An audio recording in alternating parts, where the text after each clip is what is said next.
Lisa Breymaier was always in charge of her life. I'm so happy to be alive. You know, after having cancer, it makes you look at things so differently. For one, this wife and mother of three lost all control. Her problems date back to her 20s, dealing with fibroid tumors. It was like every 6 months I would have to go, and I would sit, and I'd have to get the mammogram, then I have to wait. The 5-hour process played out as an awkward ritual in her life. Until last year, busy teaching school, she delayed her bi-yearly visit. 2 months later, in May 2009, she made it in for her mammogram. I went home, and I was really nervous that time. To escape the anxiety, she went into work. She remembers the phone call just steps away from her classroom. I said, just tell me, is everything okay? And she said, no, it's not. She said, you have breast cancer. And that was so scary. I had 3 kids, a granddaughter. You know, I couldn't die. I didn't want to die. She was unwillingly hurled into a whirlwind of doubts, fears, and worries. It is so overwhelming. You know, in a matter of a minute, your whole life has changed. All that has to be taken into consideration when we're dealing with their treatment and that kind of. Oncologist Sylvia Ritchie remembers first meeting Breymaier when she was referred to the West Clinic for treatment. Lisa, in general, from day one, was really very positive and was a fighter. But an MRI detected more trouble spots. Her physician requested more biopsies.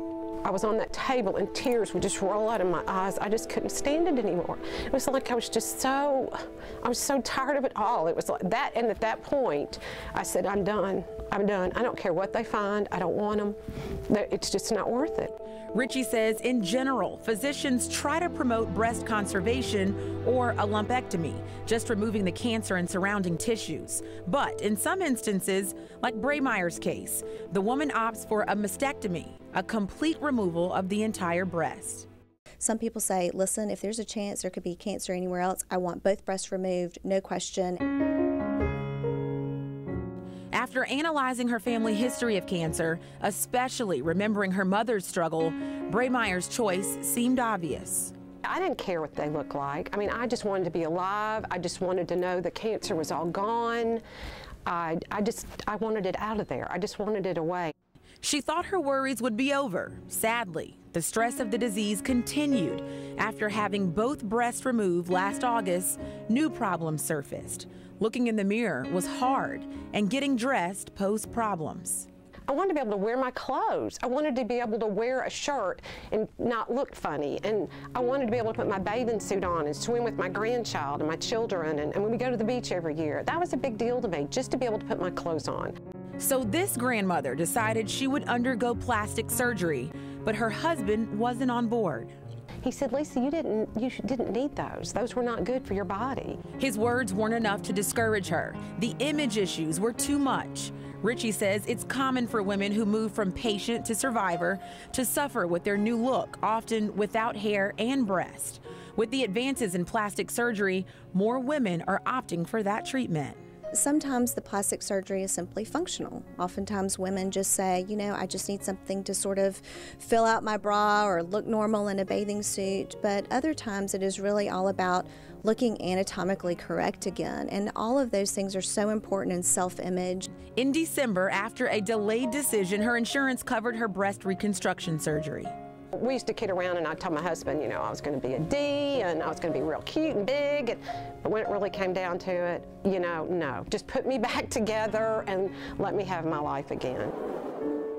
According to the Cosmetic Surgery Times, a California study shows the total number of patients undergoing a post-mastectomy reconstruction rose from 21.4% in 2003 to 29.3% in 2007.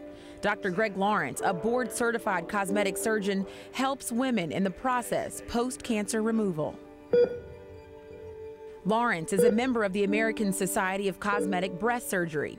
Lawrence says as a laser surgeon, he has the unique opportunity to erase all surgery scars, often painful reminders of the cancer journey. With the advent of new technology to take care of scars, with the advent of new implantable devices, new surgical devices, it is the best time ever for a woman to be facing a decision about treatment and your chances for doing well, and then reconstruction and post-reconstruction, and you being able to feel feminine again.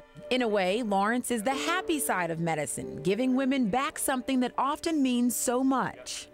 It's a great feeling to take somebody who's not whole and to make them feel whole again. These surgeons are truly artists, and the things that they can do to make the women, you know, look like a woman again is everything.